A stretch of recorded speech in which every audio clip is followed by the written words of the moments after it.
అనగనగా రామపురం అనే ఊరిలో సీతయ్య చంద్రయ్య అనే ఇద్దరు స్నేహితులుండేవారు. సీతయ్య బాగా చదువుకుని కొన్నాళ్లు ఉద్యోగం చేసి ఆ తర్వాత ఉద్యోగానికి రాజీనామా చేసి సొంత వ్యాపారాన్ని ప్రారంభిస్తాడు.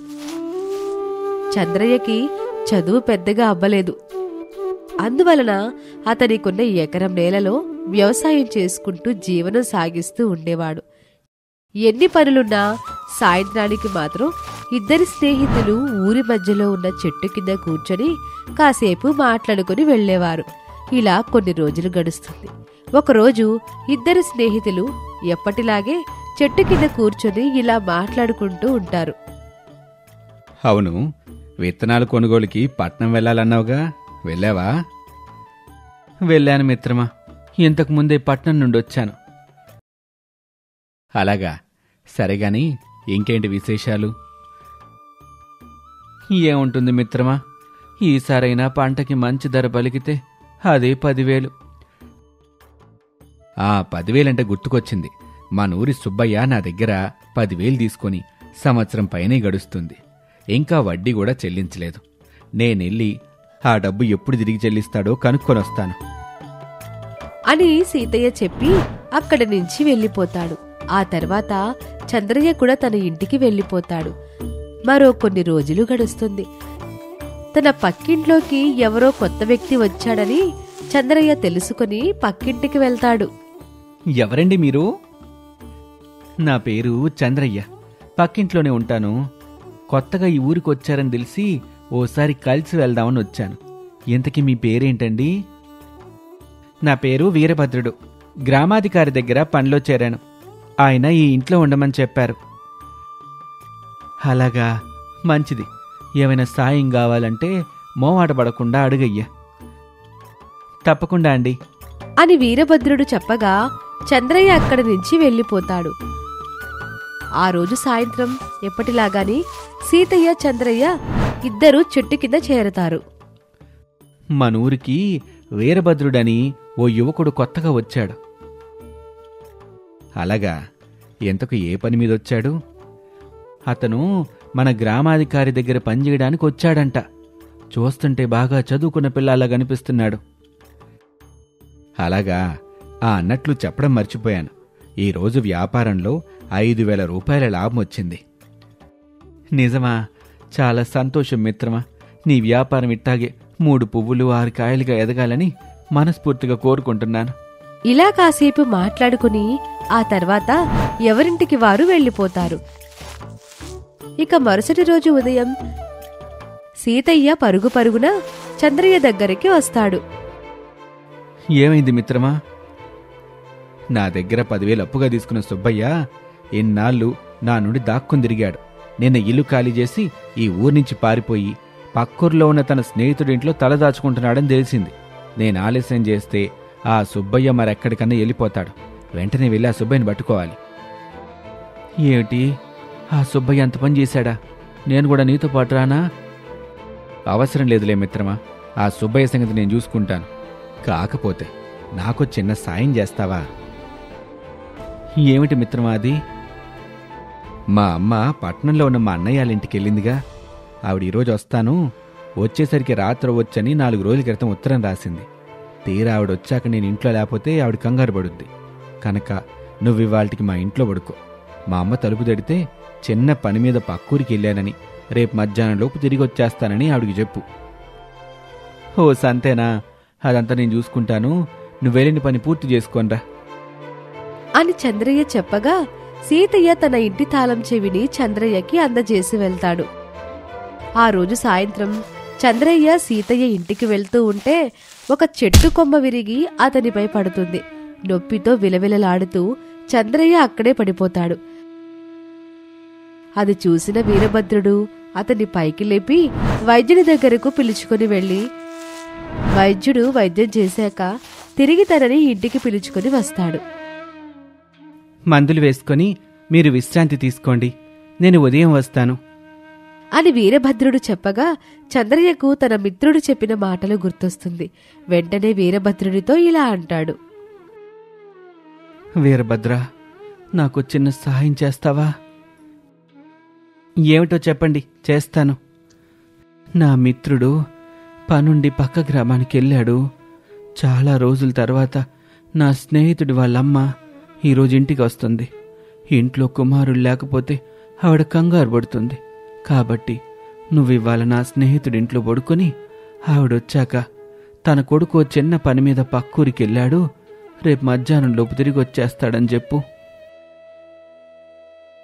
మీరు విశ్రాంతి తీసుకోండి, నేను వెళ్ళి మీ స్నేహితుడి గారింట్లో పడుకుంటాను. చాలా సంతోషం వీరభద్ర, ఇదిగో తాళం చెవి అని సీతయ్య ఇంటి తాళం చెవిని వీరభద్రుడికి అందచేస్తాడు చంద్రయ్య. ఆ తర్వాత వీరభద్రుడు వెళ్లి సీతయ్య ఇంట్లో పడుకుంటాడు. ప్రొద్దునే సీతయ్య అలాగే చంద్రయ్య ఇద్దరూ ఒకేసారి సీతయ్య ఇంటి దగ్గరికి వస్తారు. ఏమిటి మిత్రమా ఆ గాయం, ఏమైంది అని అడుగుతాడు సీతయ్య. చంద్రయ్య నిన్న జరిగిన విషయమంతా తెలియజేస్తాడు. అవును, తలుపులు తెరుచున్నాయి. ఆ వీరభద్రుడు ఎక్కడికి వెళ్ళిపోయాడు? తెలియదు మిత్రమా, నేను కూడా ఇప్పుడే వస్తున్నాను, రా వెళ్ళి చూద్దాం అని ఇద్దరూ ఇంట్లోకి వెళ్తారు. అక్కడ వీరభద్రుడు ఒక స్తంభానికి కట్టివేయబడి ఉంటాడు. చంద్రయ్య వీరభద్రుడి దగ్గరకు వెళ్లి, ఏమైంది వీరభద్ర, ఎవరు నిన్నీ స్తంభానికి గట్టేశారు? నన్ను క్షమించండి చంద్రయ్య గారు, నేను మీరు చెప్పిన పనిని నెరవేర్చలేకపోయాను. రాత్రి ఎవరో తలుపు కొడితే సీతయ్య గారి అమ్మగారేమోనని తలుపు తీశాను. అప్పుడు కొంతమంది దొంగలు ఇంట్లోకొచ్చి నన్ను కొట్టి ఈ స్తంభానికి కట్టేశారు. హరిస్తే చంపేస్తానని బెదిరించారు అని వీరభద్రుడు బాధపడుతూ చెప్తాడు. సీతయ్య బీరువా దగ్గరకు వెళ్లి,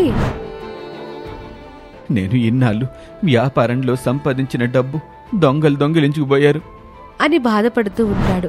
అప్పుడు చంద్రయ్య ఇలా అంటాడు, నన్ను క్షమించు మిత్రమా, ఇదంతా నా వల్లే జరిగింది. నేనే గనుక ఉండుంటే నీ డబ్బు అసలు దొంగతనానికి గురయ్యేది కాదు. ఆ డబ్బు నాకు దక్కాలని రాసిబెట్టనప్పుడు నువ్వు మాత్రం ఏం చేస్తావు చెప్పు అని బాధపడుతూ చెప్తాడు. మరో కొన్ని రోజులు గడుస్తుంది. సీతయ్య దొంగతనం జరిగిన విషయమే మర్చిపోతాడు. కాని చంద్రయ్య మాత్రం ఆ డబ్బు తన నిర్లక్ష్యం వల్లే పోయిందని ఎప్పుడూ బాధపడుతూ ఉంటాడు. ఆ విషయం సీతయ్య గుర్తించి ఆ విషయాన్ని ఇక మర్చిపోమ్మని అనేకసార్లు చెప్పి చూస్తాడు. కాని ఏమీ లాభం ఉండదు. ఒకరోజు సాయంత్రం ఎప్పటిలాగే ఇద్దరు స్నేహితులు చెట్టు కింద కూర్చొని ఉంటారు. మిత్రమా, నిజం చెప్పు, డబ్బు పోయిందని నాపై నీకు కోపం లేదు? అర్రే, నీకెన్నిసార్లు చెప్పాలి చంద్రయ్య ఆ విషయం మర్చిపోమని? రోజుకి కనీసం ఒక్కసారైనా గుర్తు చేస్తానే ఉన్నావు. అది కాదు మిత్రమా, ఇదంతా జరిగింది నా వల్లేగా. చూడు చంద్రయ్య, ఆ డబ్బుని నేను అనుభవించాలని రాసి పెట్టలేదు. అయినా జరిగిపోయిన వాటి గురించి ఎంత ఆలోచించినా లాభం ఉండదు. నువ్వు కూడా నా మాట విని ఆ విషయం మర్చిపో అని సీతయ్య అంటాడు. కాని చంద్రయ్య మాత్రం ఎప్పుడూ ఆ డబ్బు గురించి ఆలోచించేవాడు. అందుకని సీతయ్య గ్రామాధికారి దగ్గరకు వెళ్తాడు. ఏంటి సీతయ్య ఇలా వచ్చా? మరేమీ లేదు గ్రామాధికారి గారు, నా ఇంట్లో కొన్ని వారాల కిందట ఒక దొంగతనం జరిగింది అని జరిగిన విషయమంతా గ్రామాధికారికి తెలియజేస్తాడు. ఆ దొంగని పట్టుకుని నీ డబ్బుని నీకిప్పించాలి, అంతే కదా? అయ్యా, నేనొచ్చింది అందుకోసం కాదు. ఆ దొంగతనం జరిగినప్పటినుండి నా స్నేహితుడు అతని నిర్లక్ష్యం వల్లే ఈ దొంగతనం జరిగిందని ప్రతిరోజు బాధపడుతున్నాడు.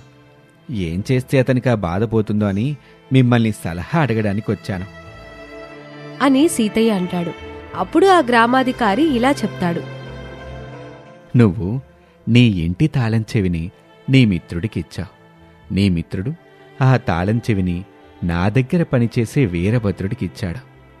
దొంగతనం జరిగినప్పుడు నువ్వు కాని నీ మిత్రుడు కాని ఇంట్లో లేరు. సరిగ్గా నువ్వు ఇంట్లో లేని రోజే ఈ దొంగతనం జరిగింది అని చెప్పి కాసేపు ఆలోచించి ఇలా అంటాడు. ఆ దొంగెవరో నాకర్థమైంది సీతయ్య. ఎవరు గ్రామాధికారి గారు? ఇంకెవరో, నువ్వు మిత్రుడు అనుకుంటున్న ఆ చంద్రయ్యే. ఏంటి చంద్రయ్య? నా మిత్రుడు అట్టాంటి వాడు కాదయ్యా. అలాగా? అయితే ఒక్క నిమిషం ఆగు. అని గ్రామాధికారి సీతయ్యకు చెప్పి వీరభద్రుణ్ణి పిలిపిస్తాడు. వీరభద్ర, ఆ రోజు ఏమైందో వివరంగా చెప్పు. ఆ రోజు నేను గ్రామాధికారి దగ్గర పని పూర్తి చేసుకొని తిరిగి ఇంటికి వెళ్తూ ఉండగా చంద్రయ్య గారు ఒక పెద్ద కొమ్మ కింద పడి ఉన్నారు. నేనే దగ్గరుండి ఆయన్ను వైద్యుని దగ్గరికి పిలుచుకొని వెళ్ళి తిరిగి తీసుకొచ్చాను. వైద్యుడు చంద్రయ్యకేమైనా కట్లు కట్టాడా? తలకు కట్టుకట్టి కొన్ని మందులిచ్చారు. దొంగతనానికి వచ్చిన వాళ్లలో ఎవరి తలకైనా కట్టుందా? బీరువా ఉన్న గదిలోకి వెళ్ళిన వ్యక్తికి తలపై కట్టుంది. ఇంకా నీకు అర్థం కాలేదా సీతయ్య? చంద్రయ్య దొంగ అంటే నేను నమ్మను. ఇతను నా స్నేహితుణ్ణి దొంగ నిరూపించడానికి అబద్ధం చెప్తూ ఉండొచ్చు కదా. అయ్యో సీతయ్య, నిన్నా దేవుడే కాపాడాలి.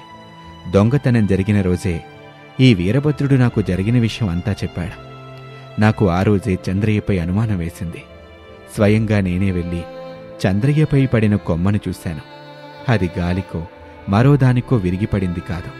కావాలని ఆ కొమ్మను నరికి సరిగ్గా అతను వచ్చే సమయానికి పడేలా చేశారు. ఆ సాకుతో చంద్రయ్య నీ ఇంట్లో పడుకోకుండా వీరభద్రుణ్ణి వెళ్ళమని కోరాడు. ఇక ఆ తరువాత కొంతమందిని పిలుచుకొని వచ్చి నీ ఇంట్లో ఉన్న వీరభద్రుణ్ణి కొట్టి నీ డబ్బుని తీసుకుని వెళ్ళిపోయాడు. అతనిపై నీకు అనుమానం కలగకుండా దొంగతనం జరిగినందుకు విచారిస్తున్నట్టు నీ దగ్గరే నాటకమాడుతున్నాడు. నీకు నేను చెప్పేది నమ్మశక్యంగా లేకపోతే నేను చెప్పిన విధంగా చెయ్యి. నీకే దొంగ ఎవరో అర్థమవుతుంది అని గ్రామాధికారి సీతయ్య చెవిలో ఏదో చెప్తాడు. ఆ తర్వాత సీతయ్య చంద్రయ్య దగ్గరకు వెళ్ళి, మిత్రమా, ఇకపై నా డబ్బు పోయిందని నువ్వు చింతించాల్సిన పనిలే. దొంగతనం చేసిన వ్యక్తి డబ్బుతో పాటు గ్రామాధికారి ముందు లొంగిపోయాడు. నా డబ్బు నాకు వచ్చేసింది అని సీతయ్య చెప్పగానే చంద్రయ్య కాస్త కంగారు పడుతూ, అలాగా, చాలా సంతోషం మిత్రమా, నేనిప్పుడే వస్తాను అని చెప్పి చంద్రయ్య అక్కడి నుంచి వెళ్ళిపోతాడు. కాసేపటి తర్వాత ఊరి బయట మర్రి చెట్టు కింద తవ్వుతున్న చంద్రయ్య దగ్గరికి గ్రామాధికారి వీరభద్రుడు అలాగే సీతయ్య వస్తారు. ఇక్కడెందుకు తవ్వుతున్నావు చంద్రయ్య? అంటే అది ఇంకా నిజం దాచాలని ప్రయత్నించుకో. నాకంతా తెలిసిపోయింది. నన్ను క్షమించు మిత్రమా. నీ నోటితో నన్ను మిత్రమా అని పిలవకో. నువ్వు ఎప్పుడైతే నమ్మక ద్రోహం చేశావో అప్పుడే నా దృష్టిలో నువ్వు చచ్చిపోయావు. ఇంకెప్పుడు నాతో మాట్లాడడానికి ప్రయత్నించకు. గ్రామాధికారి గారు, ఇతను నా ఇంట్లో దొంగతనం చేసినందుకు తగిన చర్యలు తీసుకోండి అని చెప్పి సీతయ్య అక్కడి నుంచి వెళ్ళిపోతాడు. అలా నమ్మక ద్రోహం చేసినందుకు ఎంతో కాలంగా ఉన్న మంచి మిత్రుని చేతులారా దూరం చేసుకుని కఠిన కారాగార శిక్ష అనుభవిస్తాడు చంద్రయ్య. ఇది ఇవాల్టి కథ.